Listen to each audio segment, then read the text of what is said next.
Alhamdulillah wassalatu wassalamu ala Rasulillah. Kita lanjutkan tashihud du'a al-qaidatus sadisah, kaidah yang ke-6. Kullu man ahdatsa fi ta'abbudi kadzikri wa du'ai al-muqayyadi ma laysa minhu tasannunan faqad athima min jihatin arba'. Awalan hajrul masyru', thaniyan wal istidrak ala syara', thalithan wastihbabu ma lam yushra', rabi'an wa ihamul 'amah bimasyru'iyyatihi.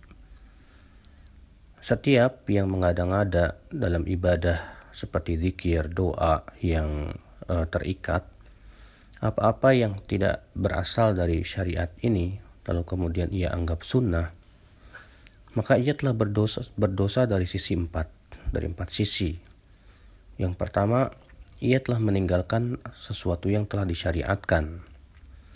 Yang kedua, ia telah menambah-nambah dalam syariat yang tidak pernah diizinkan oleh Allah. Yang ketiga, dia telah menganggap sunnah sesuatu yang tidak disyariatkan. Yang keempat, ia memberikan kesan kepada orang-orang awam bahwa itu sesuatu yang disyariatkan. Falyahdharil abdu al-qanitu li rabbih min ihdathi ma lam yushra'. Maka hendaklah waspada seorang hamba yang tunduk kepada Allah untuk mengada-ngada sesuatu yang tidak disyariatkan. Fafil masyru'i kullu khairin wa ghina'in wa khairatullahi li'abdihi. Maka sesuatu yang disyariatkan itu ada padanya segala kebaikan, dan itu sudah cukup. Bahkan itu yang Allah pilih untuk hamba-hambanya.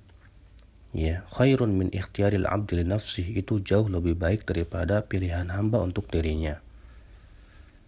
Maka kata beliau di sini bahwa orang yang mengada-ngada ibadah berupa zikir, doa yang diikat, maksudnya dia mengada-ngada doa tertentu untuk keadaan tertentu atau waktu tertentu tanpa ada dalilnya, lalu ia menganggap itu sunnah, maka ia telah berdosa dari empat sisi. Yang pertama, dia sudah meninggalkan perkara yang disyariatkan. Karena orang yang berbuat bid'ah otomatis dia meninggalkan sesuatu yang disyariatkan. Yang kedua, istidrak ala syara'. Dia seakan-akan memberikan komentar kepada syariat bahwa seakan-akan syariat ini belum cukup. Lalu ia perlu untuk menambah-nambah sesuatu yang tidak disyariatkan. Yang ketiga, ia menganggap sunnah sesuatu yang tidak disyariatkan, padahal Allah dan Rasul tidak pernah menyunahkannya.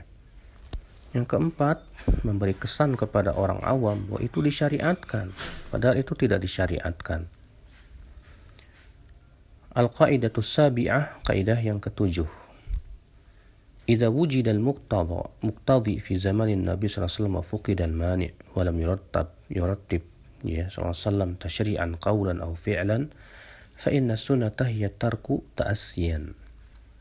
Apabila di zaman Nabi telah ada pendorongnya dan juga tidak ada penghalangnya, namun Nabi SAW tidak mensyariatkannya baik dengan ucapan atau perbuatan, maka yang sunnah adalah meninggalkannya. Artinya apabila di zaman Nabi SAW Nabi tidak melakukan, sementara pendorongnya ada, penghalangnya pun tidak ada, itu berarti Nabi SAW mensyariatkan untuk meninggalkannya. Contoh misalnya Nabi SAW ketika berzikir la ilaha illallah tidak dengan menggunakan bentuk-bentuk gaya kepala yang digoyang-goyang segi lima atau yang lainnya. Kenapa Nabi tidak lakukan? Padahal kan pendorongnya sudah ada dan penghalangnya pun tidak ada. Nabi SAW mampu lakukan itu. Itu menunjukkan itu tidak disyariatkan. Demikian pula Nabi SAW tidak pernah adzan dan iqamah untuk sholat hari raya, padahal pendorongnya telah ada dan penghalangnya pun tidak ada.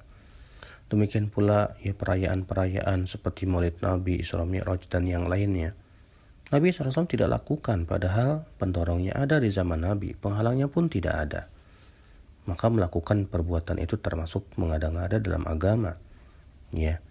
Kewajiban kita adalah ittiba sunnati Rasulillah SAW, mengikuti sunnah Rasulullah SAW.